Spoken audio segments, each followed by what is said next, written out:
नमस्कार दोस्तों, second grade की परीक्षा संपन्न हो चुकी है, री एग्ज़ाम हो चुका है। अब स्वाभाविक है कि आपके मन में जेहन में ये सवाल चल रहे होंगे कि भाई सेफ स्कोर क्या है, दूसरी बात मेरिट के अनुमान क्या है और कैसा था लेवल। ठीक है, तो आपने या तो पहली पारी वाला या दूसरी पारी वाला एग्ज़ाम दिया होगा, नहीं भी दिया है तो भी लेवल का पता तो आपको चले गया होगा। जैसा कि मैंने शुरुआत में डिस्कस किया था कि पेपर का लेवल थोड़ा कठिन ही रहेगा, क्योंकि री एग्ज़ाम हुआ है ना, तो आरपीएससी भी अपने साख को बचाने के लिए पेपर थोड़ा कठिन देती है, ताकि विद्यार्थियों के ये डिस्कस होता रहे, अरे प्रश्न कहाँ से आया, कितना कठिन आया। एकदम इजी होते हैं ना तो फिर लगते हैं कि अरे पेपर तो इजी लेवल का था, कहीं आउट तो नहीं था, वगैरह वगैरह। तो अब इसमें देखो, जैसे मैंने इस हिसाब से जो है पेपर का प्रिंट आउट भी लिया है और अलग अलग बांटा है कि कहाँ कहाँ क्या लेवल था, पहले ये देखते हैं, उसके अनुसार हम देखेंगे फिर बात करेंगे। ये फर्स्ट पारी, ये सेकंड पारी। फर्स्ट पारी वाला जो है उसमें अति कठिन मैंने उन सवालों को माना है, जैसे मान लीजिए ये सवाल है कि बजट की जो घोषणा थी ना 2018-19 वाली, 1.5 गुना एमएसपी वाला, तीसरा प्रश्न है इसमें। तो अब इस टाइप के सवाल है ना, या तो विद्यार्थी पढ़ेगा ही नहीं, पढ़ेगा तो उसको याद रहेगा, फिर एग्ज़ाम हॉल में भी उसको कन्फर्म याद रहेगा। अब जैसे कि ये 2019 के आम चुनाव में कुल प्रत्याशी कितने विजित हुए, तो ये भी एक ऐसा अति कठिन में हम मानते हैं कि या तो विद्यार्थी छोड़ेगा, और अगर इसमें वो तुक्का लगाएगा, यानी चारों ही ऑप्शन का जब उसको कोई अनुमान नहीं हो, जैसे ऐसे ही सृजनात्मक परीक्षण का उप परीक्षण या इस टाइप के कुछ मनोविज्ञान के भी है, या जैसे ये M+-16 वाले कितने प्रतिशत है, तो ये क्या है, काफ़ी क्लोज ऑप्शन है और इनको अति कठिन हम मान सकते हैं। तो पहले पेपर में इस टाइप के 7-8 सवाल मुझे लगे कि जो हम अति कठिन है, यानी विद्यार्थी उनको छोड़ेगा ही छोड़ेगा। करेगा मान लो 7-8 सवाल तो एक सही हो सकता है, बाकी गलत जाएंगे। अति कठिन जो फर्स्ट पेपर है उसमें 20-22 सवाल है, जिनको आपने गहराई से पढ़ा है और याद रहा है, तभी आप उनको कर पाएंगे, नहीं तो आप उनको या तो छोड़ेंगे या फिर 20 में से मान लो 5-6 सवाल आप करेंगे। और उसमें भी यही रहा सेकंड लेवल में। पहले इसकी बात कर लेते हैं फर्स्ट की। मध्यम जो सवाल है वो 31 सवाल है, जिनको आप पढ़ के कर सकते हैं। सरल 10 मानेंगे। सरल का मतलब ये हो गया कि एकदम ही सरल है, जैसे मान लीजिए अब कोई मेला पूछ लिया, मल्लीनाथ जी का तिलवाड़ा, जाम्बो जी का जन्म स्थल पूछ लिया, नीति निर्देशक कर्तव्य पूछ लिए कौन से भाग में, तो ये इस टाइप के सवाल तो हम एक सेकेंड ग्रेड का जो विद्यार्थी है जो दोबारा एग्ज़ाम दे रहा है, तो उसके लिए हम इनको सरल ही मानेंगे। जैसे अब सोम ललित विग्रह है, तो इस प्रकार के जो सवाल है तो उनको एकदम सरल। अति सरल भी है, अति सरल में भी सवाल कुछ माने हैं, और कठिन 15 सवाल।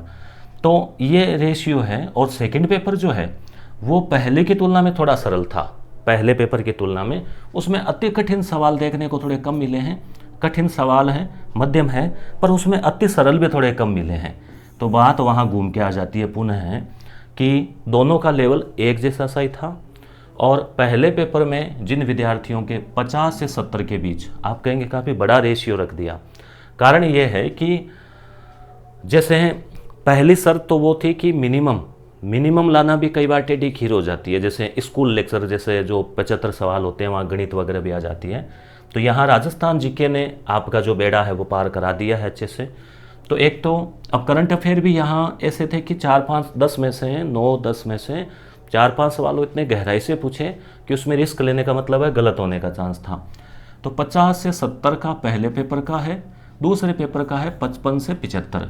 यानी मेरा मानना है कि कोई कितनी अच्छा पेपर हुआ है, अधिकतम टॉपर की बात करें तो अभी 75 से ज़्यादा स्कोर लाना बहुत मुश्किल होगा उसके लिए।